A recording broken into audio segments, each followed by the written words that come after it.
I woke to the hum of my phone vibrating against the nightstand, the screen's glow slicing through the dark like a blade. 4:37. AIMEN. An email from Nexus Vault system admin, subject line screaming in all caps, "O token, expired, pipeline failure imminent." My stomach lurched. I hadn't touched the O token encryption lab since Monday. I was the lead cryptographer, the one who'd built the damn thing from scratch, and now the system was spitting accusations at me like I was some intern who'd fat-fingered a commit. I swung my legs out of bed, the cold hardwood biting my bare feet, and opened my laptop. The email was clinical, sterile. Euro token expired at 200 hours. Pipeline step 3 compromised. Rectify immediately. Rectify? I'd rectified nothing but their broken code for 3 years, working nights, weekends, holidays, all to keep Nexus Vault's quantum encryption ahead of the curve. My credentials were ironclad, renewed automatically by the system I'd designed. This wasn't a glitch. This was a knife in the back. By 5:15, I was in my car, the Seattle drizzle smearing my windshield as I sped toward the lab. The city was still half asleep, streetlights casting long, lonely shadows. I didn't bother with coffee. I was wired on adrenaline and dread. The lab was a fortress, all glass and steel, Nexus Vault's crown jewel. My badge should have opened the doors, my biometrics should have cleared the scanners. Should, when I swiped my badge, the reader flashed red, a low beep mocking me. I tried again. Same result. Then the scanner. A sleek wall-mounted panel that knew my retina better than my own mother, blinked. Access denied. Contact security. I froze, my breath catching.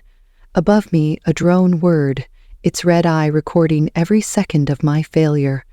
I could feel it cataloging me, turning my humiliation into data points. I stepped back, my sneakers squeaking on the wet pavement, and dialed the lab security line. Voicemail. Of course. I called my team lead, Lena. No answer. I texted her. What the hell's going on? My badge is dead. Nothing. Silence from the woman who'd begged me to join Nexus Vault 2 years ago, promising me a future. Now she was ghosting me. By 6:00, I was back in my car, tethered to my phone's hotspot, trying to SSH into the lab's servers. My keys were rejected, every single one. I stared at the terminal, the cursor blinking like a taunt. Then my phone buzzed again. Another alert. Pipeline crash. Step 5 failure. 500 errors detected. 500 errors. The kind of cascade that could tank a release, cost millions, and make clients like DARPA walk. I hadn't touched Step 5. I hadn't touched anything. But someone had, and they'd pinned it on me. I drove to the office, a squat, modern building in Bellevue that screamed tech bro ambition. The parking lot was already half sold. Devis pulling early shifts, probably panicking over the same alerts I was. Inside, the open-plan office was a hive of whispers and sidelong glances. My team was there, huddled around a monitor, but when I approached, they scattered like roaches. Lena wouldn't meet my eye, neither would Vic, the junior dev I'd mentored through his first pull request. They were avoiding me, their murmurs sharp with words like unstable and fired. Fired. I hadn't been fired. I'd been locked out. I made it to the crisis meeting at 7:30, slipping into the conference room just as Marcus Kane, VP of Engineering, took the floor. Marcus was all charm and venom, a man who wore his Ivy League pedigree like a weapon. He leaned back in his chair, smirking as he addressed the room. "Minor permissions glitch," he said, his voice smooth as whiskey. "We're sorting it." A lie so blatant it burned. The pipeline wasn't glitching, it was imploding, and he knew it. His eyes flicked to me just for a second, and that smirk widened. I felt my fists clench under the table. Deanna Pierce, the CTO, cut through his bullshit. "Why did the system collapse post-revocation?" she asked, her voice like steel. The room went quiet. Marcus shrugged, playing dumb, but I saw the flicker of unease in his posture. Deanna's question hung there, unanswered, and I knew why. My revocation wasn't an accident. It was a setup, and Marcus was the one holding the strings. By 8 o'clock, I was back at my desk, or what used to be my desk. It was gone, dismantled, replaced with a single sticky note. Optimization in progress. My monitors, my keyboard, my stupid little cactus, they were all gone. I stood there, the note trembling in my hand as the office buzzed around me. Devs were scrambling, phones silenced, dashboards flashing red. The staging environment had collapsed, locking QA out. Jenkins was spitting dependency errors, builds looping infinitely, chaos pure and unfiltered, and I was the scapegoat. I retreated to my car, my personal laptop open on the passenger seat. My SSH keys were still dead, but I had a lifeline. Voss's vault, my Dropbox sync. It held my backups. Every line of code, every config, every failsafe I'd built into the system. I'd named it after my grandfather, a paranoid ex-CIA type who'd taught me to always have an exit strategy. Thank God for him. I logged in, my fingers flying, and found Ashvel, my hidden protocol. It mirrored all system changes to an Icelandic server, a ghost in the machine that nobody at Nexus Vault knew about. Every revocation, every crash, every lie, it was all there, backed up in real time. My phone buzzed, a text from Lena. Did you rage to leak the system?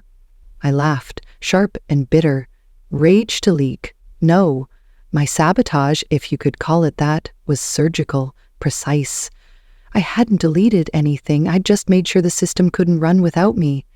Every module, every pipeline step redirected to my missing key. They could try to bypass it, but they'd fail. Asheville was my insurance, and it was paying out. I thought back to Marcus, to the moment this all started. A year ago, he'd cornered me in the break room, his voice low and threatening. We need you on unpaid weekends, he'd said.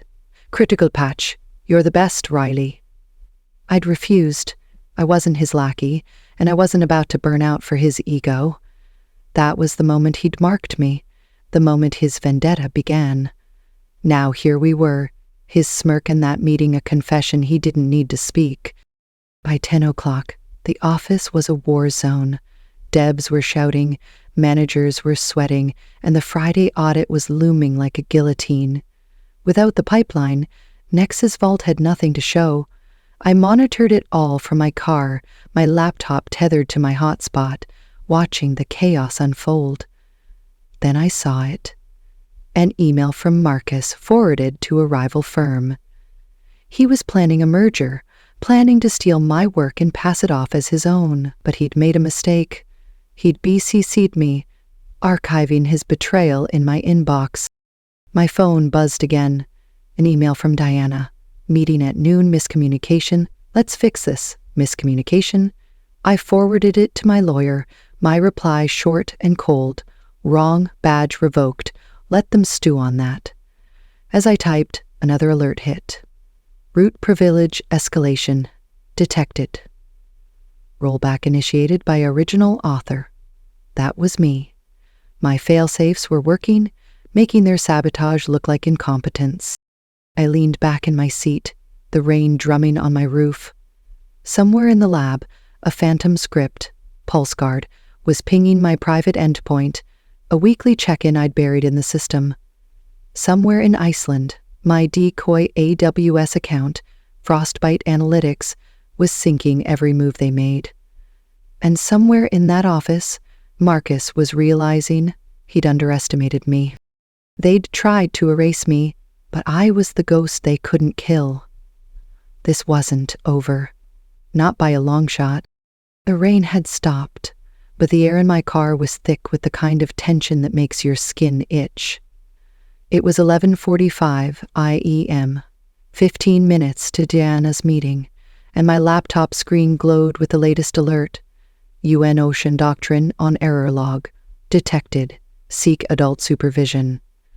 a hard-coded warning I'd buried in the pipeline's error logs, a middle finger to anyone dumb enough to think they could bypass my fail-safes. I smirked, but it was short-lived.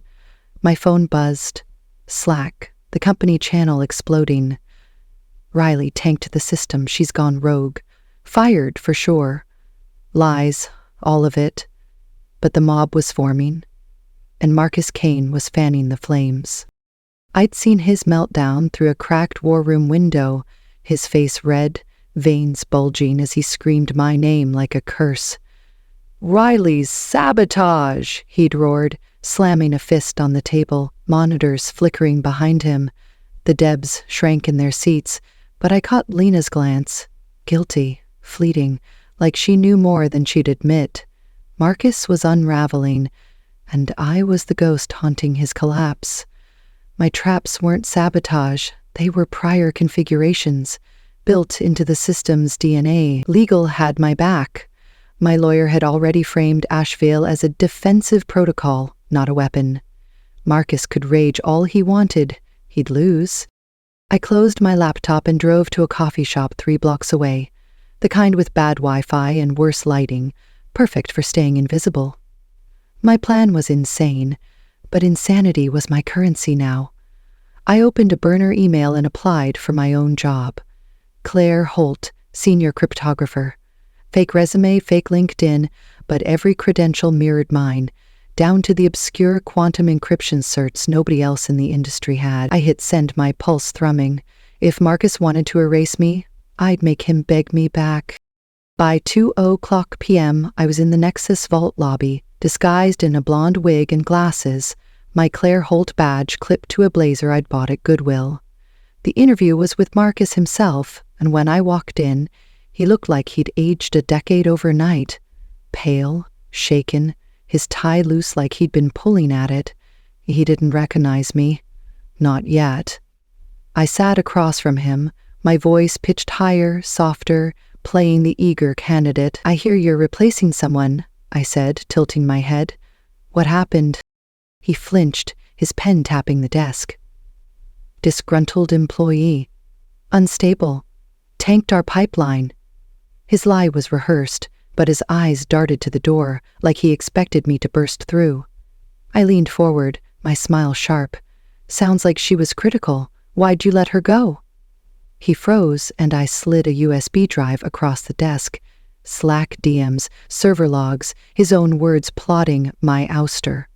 "You might want to check this," I said, my voice dropping to my real one. His eyes widened, recognition hitting like a freight train. "Viley?" he whispered, his voice cracking. I stood, peeling off the wig, letting it fall to the floor. "Resigned, Marcus, or I leak this." I tapped my phone, where a video waited. Him bragging at a bar about cutting the dead weight, meaning me. His face crumpled, and I felt a surge of something dark and satisfying. He scribbled his resignation on a legal pad, hands shaking, and I walked out, leaving him erased from the org chart. Back in my car, I checked LinkedIn. Deanna Pierce had viewed my profile, her scrutiny a silent warning. She wasn't stupid. She knew I'd outplayed Marcus. But she also knew I was a loose cannon. Her email came at 3:00. Private meeting, 4 p.m. My office. I didn't trust her, but I went, my lawyer on speed dial. Deanna was waiting, her office all glass and sharp edges like her. She didn't waste time. "You exposed our flaws," she said, her voice low. "Impressive. Director role, 7 figures, full autonomy. But don't humiliate me again." I leaned back, studying her. The offer was a bribe, a leash disguised as a crown. "I'll think about it," I said, because I knew something she didn't. Asheville, my legacy key, still held rollback power. One command, and I could reset the system to my sole authorship. She nodded, but her eyes were hard. She feared me, and she should. Friday's audit was chaos. The war room buzzed, devs sweating as Martin Cole, the auditor, dug into the pipeline's corpse. I stood at the back, my new ID badge gleaming, reinstated as a consultant. Martin was sharp, his questions cutting through Marcus's old lies.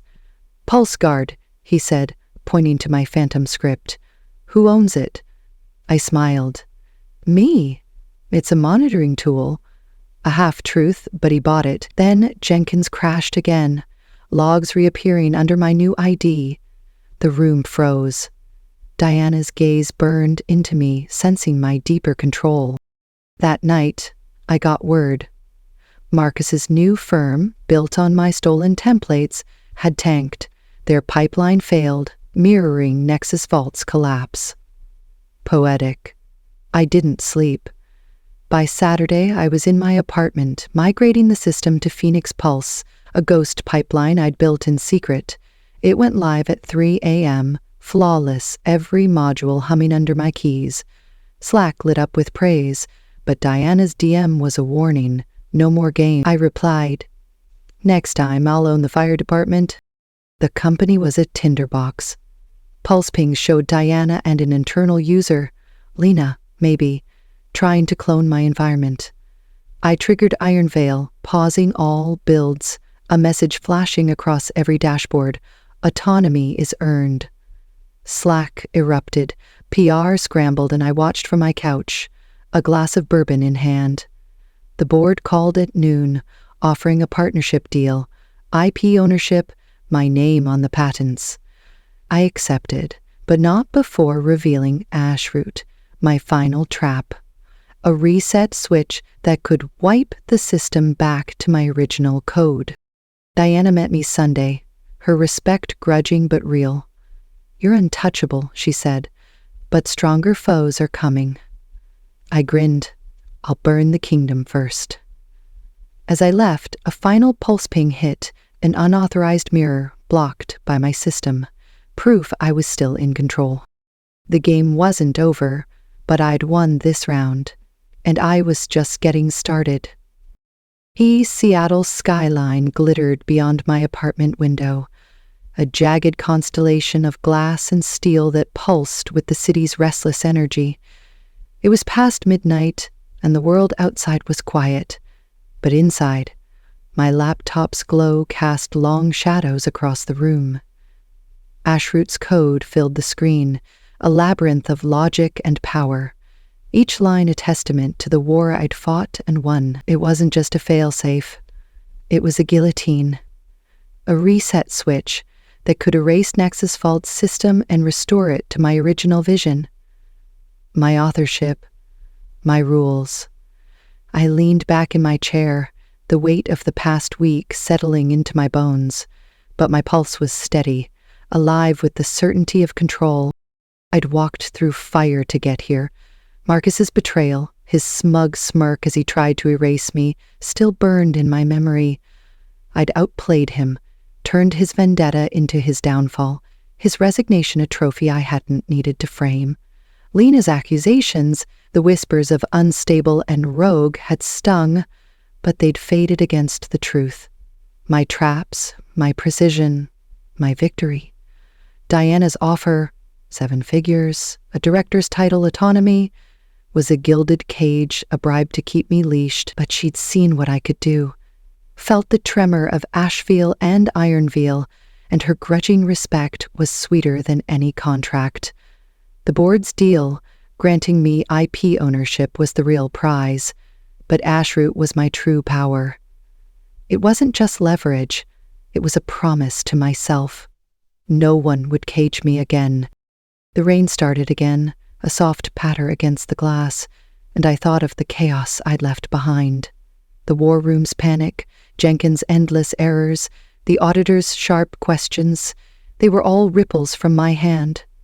Phoenix Pulse, my ghost pipeline, now ran flawlessly, a silent monument to my defiance.